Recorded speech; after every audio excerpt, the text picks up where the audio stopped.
Right, hello everyone and welcome back to the Hull City Career Mode, episode number 19 today. And we're starting off in Carabao Cup action as we face Brighton at the KCOM. I went a backup side, they've gone full strength. So does it surprise you that after 2 minutes they're breaking forward? Bissouma is found, he looks to play a ball across, it's blocked by Batty, but Downs just heads it back. I don't know what happened there. But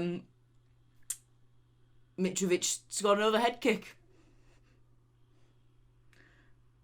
So that's fun. And then it will be made 2-0 very soon after, as Mitrovic would play through Percy Tau. And you can see that I gave a debut in the number 28 shirt there to John Graham in this game, so I could play 5 at the back.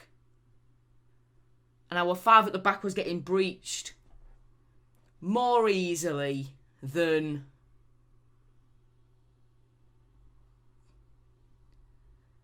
I don't know what. And that's a penalty. Jared Branthwaite.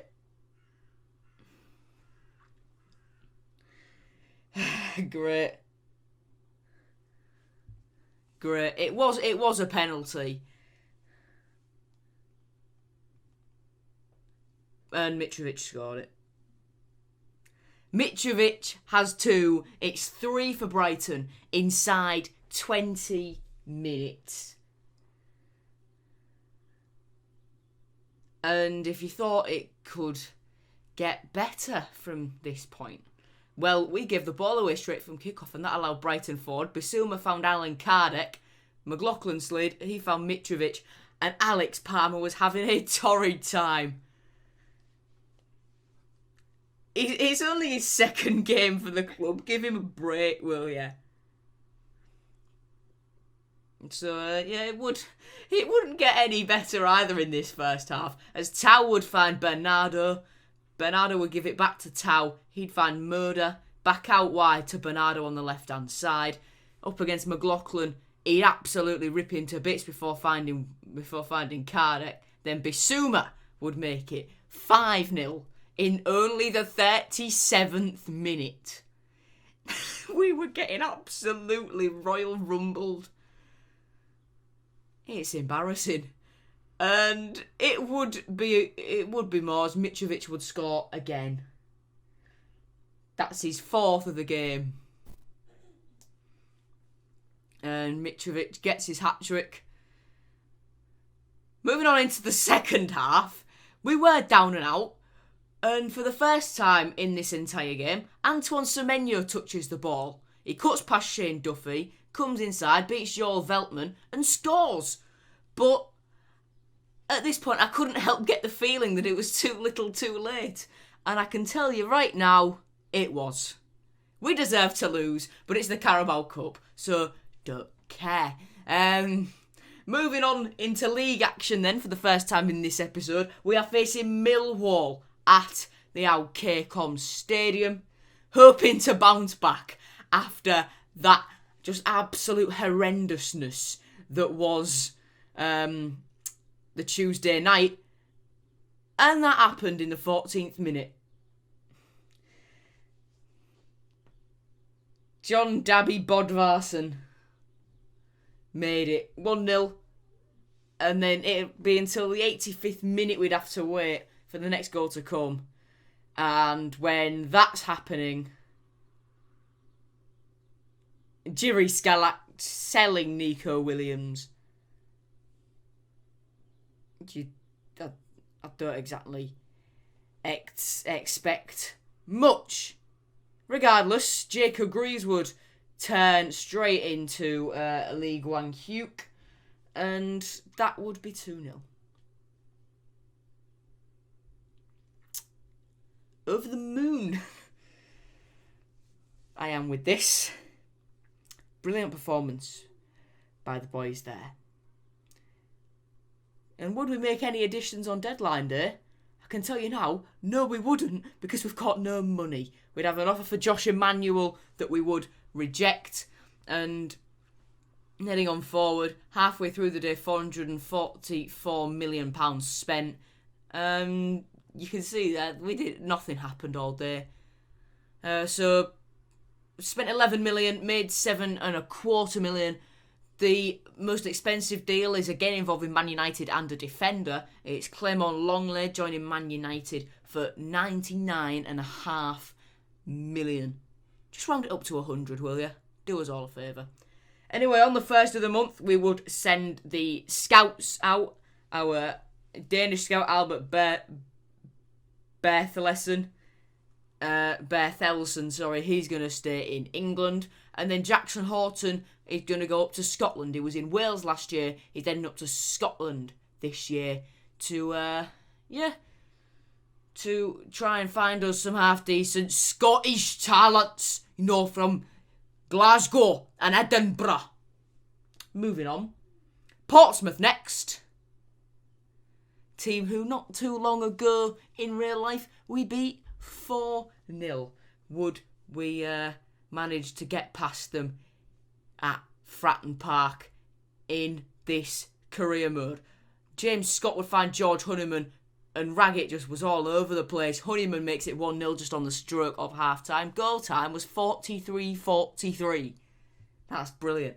That's brilliant from the Honeymeister, the captain, showing his class with that finish. And it was brilliant work by Keane Lewis Potter and James Scott as well to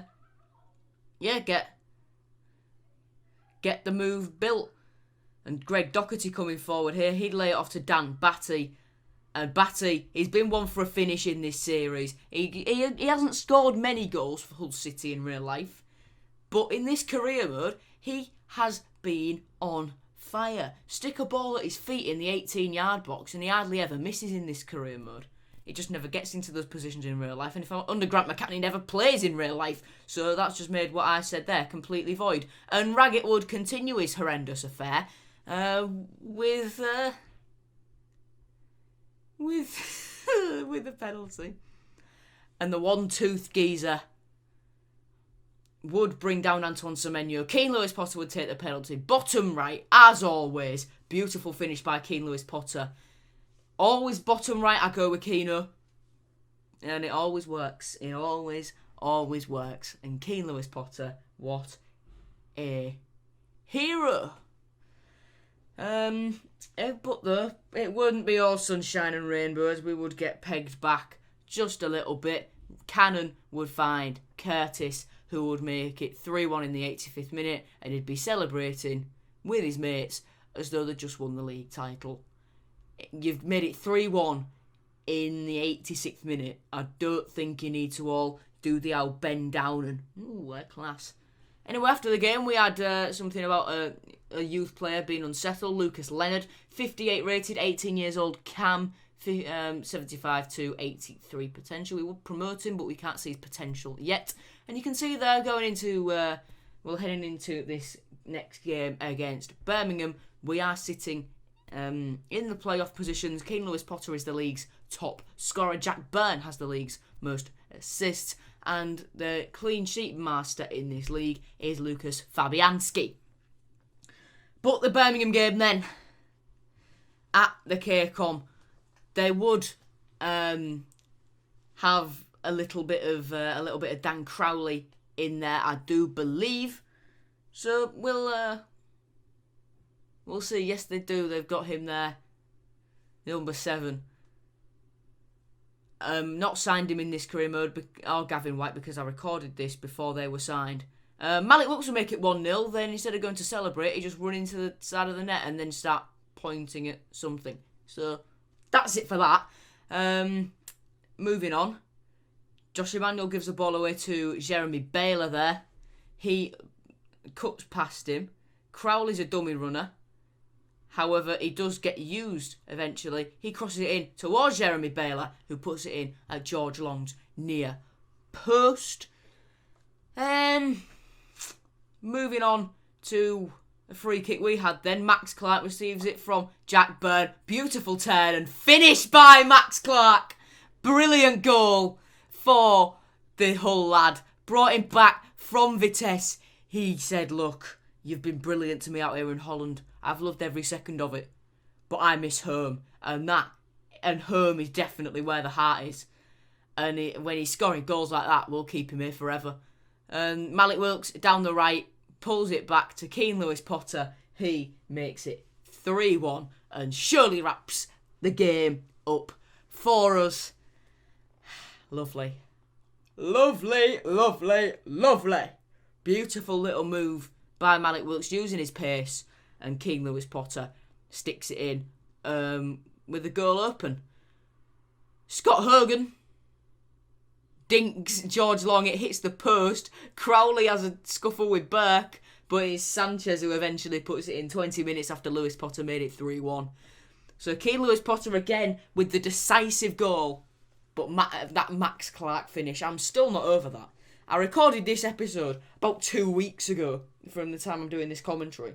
I'm still not over that goal. It was a brilliant goal in a very even game, and we've taken the 3 points out of it, so I'll certainly not say no to that.